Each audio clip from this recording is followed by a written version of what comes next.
For Monsanto, the hormone is not only safe, it is actually beneficial for consumers. Because the chemical composition of the milk is not altered as a result of Posilac, the manufacturing and taste properties do not change. It's untrue or lie, whatever adjective you want to use. It's a very different product. It's a very, very different product in many, many ways. First of all, as there's a high incidence of mastitis in the cows, there'll be pus in the milk.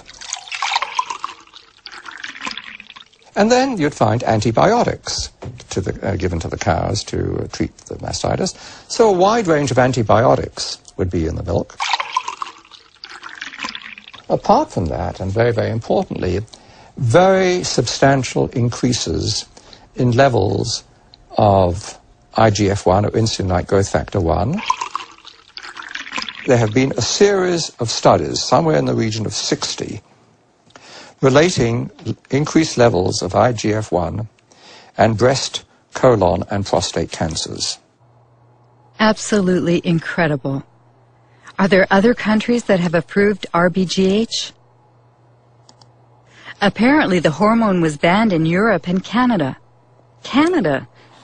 That's strange because Health Canada usually models its decisions on the FDA's. RBGH, scandal at Health Canada. Monsanto accused of attempt to bribe Health Canada for RBGH. Margaret Hayden, I swear that the evidence I shall give on this examination... In October 1998, 3 scientists from Health Canada testified before a Senate commission in order to stop the approval of the transgenic hormone. The scandal was made public by whistleblower Dr. Shiv Chopra. Shall be the truth, the whole truth, and nothing but the truth. So help me God. My question to myself was, what truth am I going to tell? The one I know or what the minister is telling me to tell? And that was my conflict. I would ask each one of you, have any one of you been lobbied by Monsanto? Any one of you? No. Dr. Hayden? I did attend a meeting back approximately about, I believe, 1989-90, and Monsanto representatives had met with myself and my supervisor, Dr. Drennan, and my director, Dr. Messier, and at that meeting, an offer of $1 to $2 million was made by the company, and I don't know any more about what became of that, but my director indicated after the meeting that he was going to report it to his superiors. How did Monsanto react? Well, Monsanto did not deny that they made the offer of $1 to $2 million at this meeting. They later on tried to say, oh, this was an offer of research in Canada to do some more studies in cows in Canada or whatever. So anyway, that's what happened in Canada. The drug was not approved. So the European Parliament, based on what revelations in Canada, banned it forever. And then all of a sudden, we 3, Margaret Hayden, Gerard Lambert, and I, were dismissed for disobedience. And we fired. All 3 of us were fired, and those fights are now in courts. Bovine growth hormone!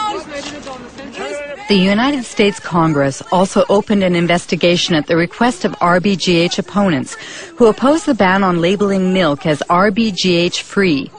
Interestingly enough, the investigation was never completed. Government purchases of milk surpluses. Bovine growth hormone, BGH, is a test of consumer acceptance of genetic engineering. In the garbage. In the garbage!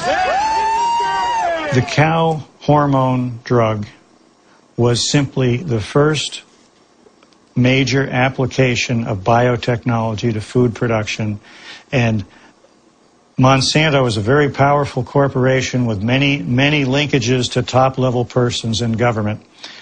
I think the prevailing ethic at the federal government was biotechnology is so important that we can't let a few little questions about cow safety or human safety get in the way. The reason the FDA approved it is it appeared to be that there was a lot of people that used to work had key positions, that had worked for Monsanto, came over to the FDA and managed to get the FDA to approve it. It's revolving doors that move up. It's kind of like a double helix, a spiral. Revolving door? Yes, revolving door. The revolving door is not just in agriculture. It tends to be in many, many areas. Donald Rumsfeld was the CEO of Searle, which was a Monsanto subsidiary. The former U.S. Trade Ambassador, Mickey Cantor, ended up on Monsanto's board. Supreme Court Judge Clarence Thomas used to work for Monsanto. Monsanto revolving doors. The state of affairs in 1999 includes Linda Fisher moves from the Environmental Protection Agency to Monsanto, Michael Friedman from the FDA to Monsanto, Marcia Hale and Josh King from the White House to Monsanto, Margaret Miller from Monsanto to the FDA, William Ruckelshaus from the EPA to Monsanto, and let's not forget Michael Taylor, who went back and forth several times. Once your mission carried out by the FDA, you became Monsanto's vice president for public policy. Right. So there is no conflict of interest for you? No, and again, the rules are the rules, and I played within the rules. I think in terms of public acceptance, it's been one blunder after another. If you're trying to have a strategy for having the public understand and accept the new technology, having the first application of it be related to milk, which we already have more than we need, it created, it helped create a climate of suspicion. I think the idea that companies are not required in every case of a GMO to submit the product to FDA, such as is required in Europe, I think that from a public confidence, public acceptance standpoint, that's not a sufficient system.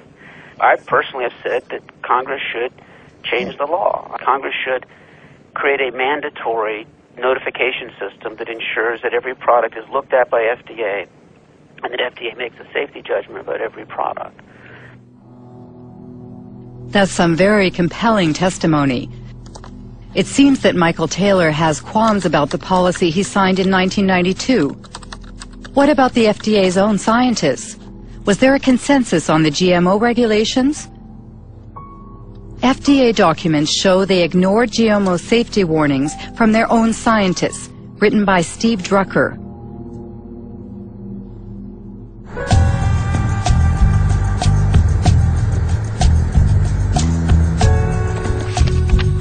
Lawyer Stephen Drucker represents a coalition of nonprofit associations. He sued the FDA, forcing it to declassify its internal files on GMOs.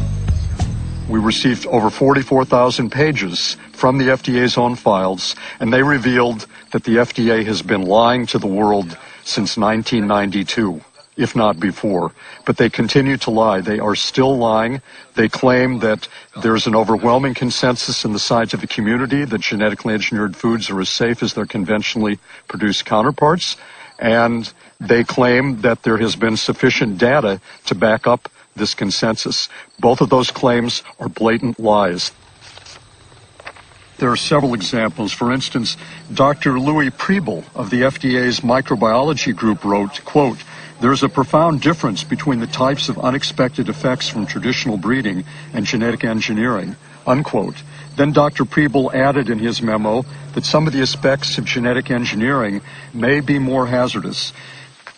The concern expressed by the FDA's various scientific experts was so clear and unmistakable that the FDA official whose job it was to track and summarize the scientists' input, Dr. Linda Call, wrote a memo to the FDA biotechnology coordinator, Dr. James Mariansky. According to the internal FDA's files, which have been declassified now, there were many in-house critics, among the scientists,